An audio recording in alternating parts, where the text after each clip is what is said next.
So, my fellow Americans, ask not what your country can do for you.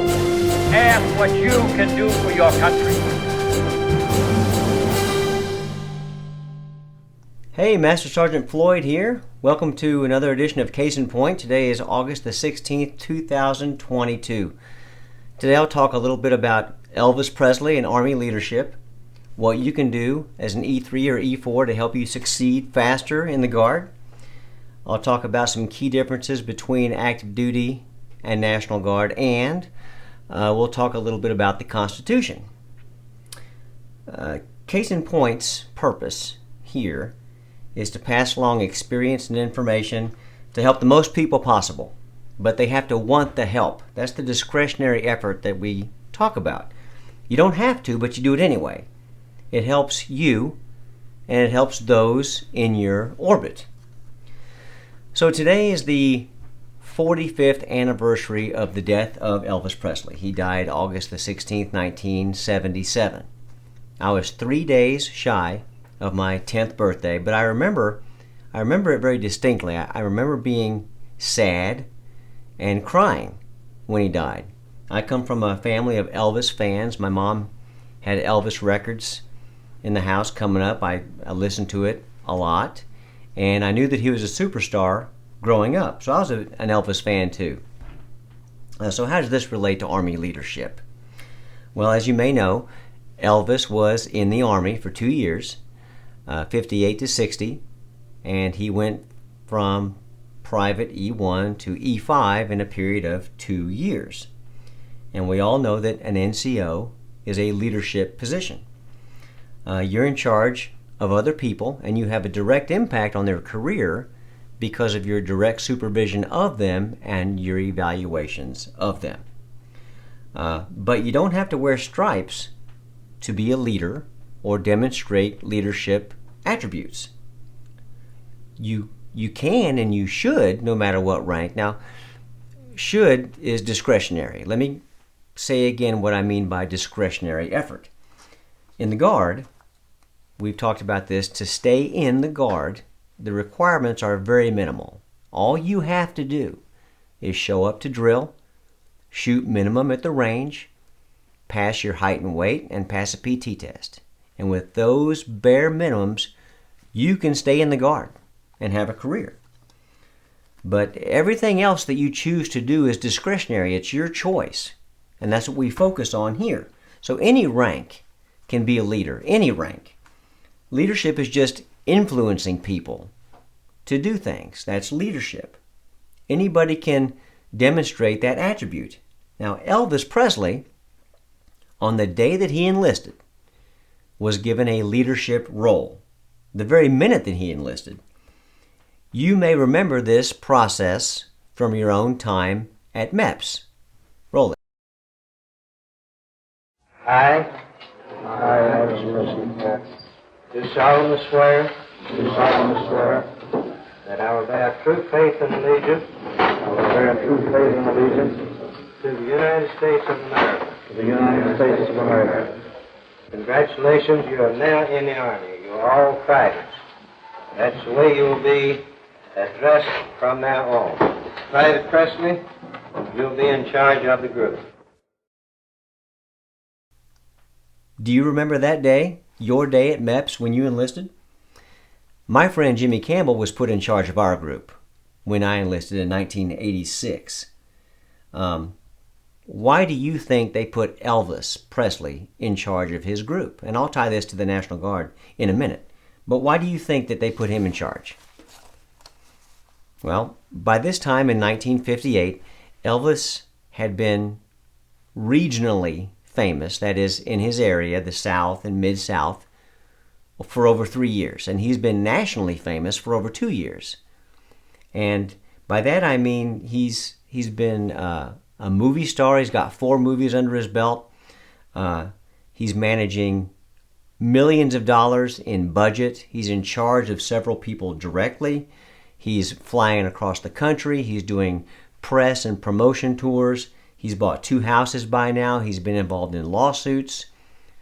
So he's done all this already, and he's living his life under a microscope. And the people at MEPS, people in charge, they know this about the man, Elvis Presley. So they put him in charge because they knew that he could handle it. So how does this relate to the National Guard? Well, the National Guard is a part-time obligation. Okay, that means you have a life outside of drill. You have a full life, complete with finances and marriage, raising children, college degrees, home ownership, divorces maybe. You might have owned a business or many businesses, multiple jobs, on and on. So you've got everything going on between the times that you show up at drill. So let's say you've got a 31-year-old private first class standing in front of you at your unit. Now this soldier may be raising 3 kids by themselves, working 1 or 2 jobs, have had many jobs by this point. Maybe they have a successful business. Maybe they've owned multiple businesses. Maybe they have a college degree or 2 by this point. Maybe they're a leader in their church or their community, and so on. And let's just say that in your zeal to exude your authority solely by the virtue of the embroidery that you have on your chest, you propose to counsel this individual on what it means to be responsible and the importance of planning and what it means to be decisive and to be a leader, okay, and on and on. You don't know who you're talking to. People in leadership positions need to keep this in mind when they address people of a lower rank. So, can a specialist or a private first class be a leader? Of course they can. Of course they can. In your travels, you might come across a leader who has a real problem with people in lower enlisted ranks being uppity enough to try to demonstrate leadership and show leadership attributes. I hope you don't run across those people, but I've seen it. Too big for your britches, they'll say. So right now I'm talking to everybody. I'm talking to lower enlisted. I'm talking to higher ranking people. And if you need, which I hope you never do, but if you need some doctrine to back up what I'm saying about anybody can demonstrate and assume leadership, here you go. So we're talking about TC 7-21.13, the Soldier's Guide, Section 5-1. Leadership is a process that begins at the lowest level.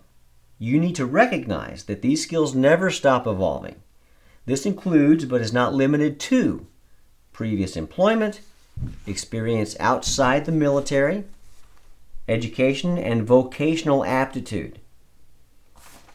Paragraphs E and F, be a mentor among your peers. Demonstrate leadership presence. Whether a private or a specialist, you must recognize your personal responsibilities for self-development in leadership and going on. Often, there is a misconception that it's the supervisor's responsibility to develop these skills in you. However, you have more impact on your career than any supervisor. So how many times have you heard that in the military? Nobody cares more about your career than you, right? Okay. So there's your doctrine to back that up. You shouldn't need that. Anybody can demonstrate leadership and assume a leadership responsibility. Okay, so what did I do as an E3, E4 to succeed? What can you do? So here's some pointers. Come prepared. No matter if you're going to drill, annual training, deployments, leadership schools, come prepared. Pack what you need to pack. I'm talking about things that you bring and your knowledge, but try to think of a day in the life of where you're going and what you're going to need. Go through the day. Bring those things. And if you have extra, bring those, because you know people are going to forget things. And this is you beginning to be a resource for other people. So come prepared. Always come early. I come way early. So why come early? Well, things always change. In the military, things are always changing. By the time that you got your last email or newsletter or briefing, things have already changed. You know that, being in the military. And when you show up early and things change before formation or the event starts, you'll be there to see that. And not only will you be there to prepare yourself and make that last minute shift so that you're ready, when people start showing up, you can let them know what just changed and what they need to do to prepare for it. Again, this is you becoming a resource for other people. And when people start to rely on you, that's when you can have a real positive influence on people. Next, look good and have a good attitude. Look good in your uniform. Let your uniform look good. Carry yourself with pride. Carry yourself with presence, like you have a purpose. It's going to show. People notice that. Now, hanging around with the screw-ups in the unit, that might be fun for a while. But there's going to come a time when something needs done right, and it's really important, and it's going to count. And you're going to be the go-to person if you keep your act together. Now, is that good to be the go-to person? That depends on your perspective. But we here at Case in Point think that is good because it's your discretionary effort that is going to elevate your professional profile. And from that elevated position, you pull others up to where you are. That's what it's all about, helping people succeed. And also, no matter what your rank, E1, E2, E3, E4, think about being that NCO that you're looking at, that's doing the job. How would you do it? What would you do different? How would you prepare your subordinates for success? What resources could you give them? How could you help them? How could you answer their questions? And if you can't answer their questions, that's okay. But know who to go to who can. Because a lot of the time, just knowing who to go to, who the resource is just as important as knowing how to do the thing. Okay? So let's talk about a couple of differences between active duty and National Guard. And there's a lot. Let's just focus on a couple here.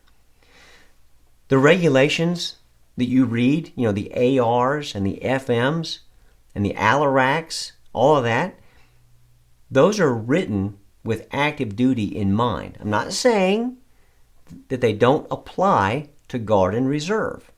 A lot of the times they do. Most of the time they do. But they are written and they are created for the active duty service member, the person that's living this life all day, every day. As a reservist or National Guard person doing 16 hours a month, maybe, no possible way you can be familiar with and live by all of those regulations in your part-time capacity. It just can't happen. Just keep that in mind. If you're trying to live by and memorize all of these regulations, there are people that work full-time National Guard. That's their job. They do that for a living. That's not you. You're part-time, okay? There's a difference. I'm not saying to minimize it. I'm just saying know the difference. In the National Guard and Reserve, we have to switch gears. We have to turn on a dime between civilian and military mindsets and actions and behaviors. That's hard to do. And that might be why so little is actually required for us, you, to stay in the Guard. Remember, the requirements are minimal. Discretionary effort, huge. That's up to you. There's a difference between using discretionary effort to excel and just floating around and doing your time and rising with the tide. Now, what I mean by rising with the tide is, even if you're just doing the minimum, you probably know by now that there's going to be a time when somebody needs a slot filled. There's an E5, E6, E7 slot that needs to be filled by somebody. And just because you meet the minimum requirements, guess what? You're offered a promotion. That happens. Okay, I'm not saying it doesn't happen. It happens. But when you do more, you get there a lot faster. The Constitution. As a service member, we swear an oath to support, protect, and defend the Constitution. So shouldn't we know a little bit about it? Yes, we should. So when I see things in the Constitution that is of interest, that I think should be called out, I'm going to do that. And so that's what this part's about. You've heard the phrase, "we the people." Okay? That comes from the preamble to the Constitution. We the people. What is a preamble? A preamble is just basically pretext, text that precedes something else. And the preamble gives the reason for or the intent of what's coming next. Now keep that in mind. It gives the intent of what's coming next. The Constitution itself lays out exactly how the government is going to be organized and how it's going to operate. You might even call that a concept of operations, how it's going to be done. So now you've got a preamble, an intent, and you've got the concept of operations. Now, where have we seen that before? Intent and concept of operations. Mission and execution, paragraphs 2 and 3 of the operations order. Okay, so there's a similarity. I just tied that together. Now, is there a larger point here? This might be a good class idea, on how the Constitution relates to an operations order. I just found it interesting. Thought I'd call that out because these things are all around us. And wherever you can creatively tie something that you might not think relates, but if you can tie it to military training, you should do that. That's creativity. Keeps it interesting. You create creative classes that helps people learn. Okay? That's why I called it out. I'm going to continue to do these cases in point programs as long as you find it useful and as long as I can keep doing it. But my experience is finite. That means there's a ceiling. There's a limit. When I reach that limit, I'll stop doing these videos. But in the meantime, I'm going to use this platform and others to give you the most experience that I can from my own career and my own success. Again, E3 PFC to First Sergeant in 10 years. Okay, that's remarkable. I'm going to keep giving you that benefit of my experience. You can take what you can from it, leave the rest behind. That's up to you. But I'm going to offer it as long as I can. We welcome your feedback. Tell us what you think. Floyd at williamafloyd.com. Floyd at williamafloyd.com. Of course, you'll find us on the YouTube channel, A Combat Medic. And I'm on Truth Social at A Combat Medic. Thank you again for watching this video. It's for you, and we'll see you next time.